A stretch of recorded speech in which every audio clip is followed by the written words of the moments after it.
কিন্তু আল্লাহর হাবিবের শান আর মান কি কোরআনের মধ্যে আল্লাহ রাব্বুল আলামিন বলছেন, মাগরিবের এখানে আলোচনা হয়েছে। আলমে আরোহার মধ্যে আল্লাহ রাব্বুল আলামিন 1,00,000 মতান্তরে 2,24,000 পয়গম্বর সমস্ত রূহের জগতে নিয়ে বসেছিলেন। বসার পর আল্লাহ রাব্বুল আলামিন বললেন, আমি তোমাদেরকে পয়গম্বর করেছি, আখিরি জামানায় নূরে মুজাসসাম নবী করে একজন নবী আমি প্রেরণ করব। ওই নবী যদি তোমরা পাও, তার সাক্ষাৎ যদি তোমরা পাও, তোমাদের যে হিদায়াত ছিল, তোমাদের পরে যে কিতাব দেয়া ছিল, সেটাকে তাসদীক অর্থাৎ সত্য বলে সে স্বীকৃতি দেবে।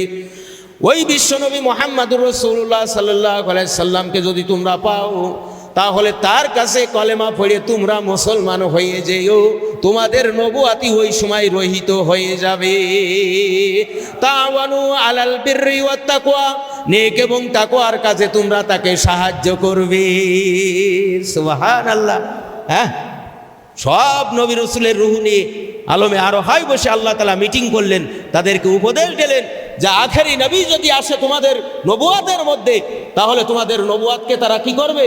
সত্য বলে স্বীকৃতি দেবে। আর তোমাদের নবুয়াত বন্ধ হবে, সেই মুহাম্মদুর রাসূলুল্লাহর নবুয়াত চালু হবে।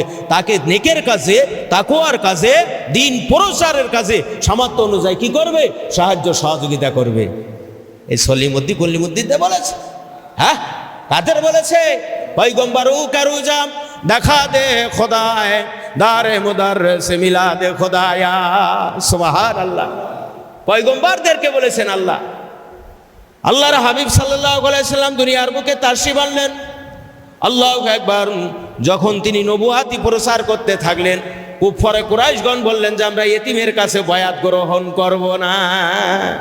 তো বয়াত গ্রহণ করেনি বলে তাদের কপাল ভালো হয়েছে না পুড়িয়ে গেছে না? আজও পর্যন্ত আবু জেহেলের বাড়ি যে মানুষ পায়খানা করে আসে না।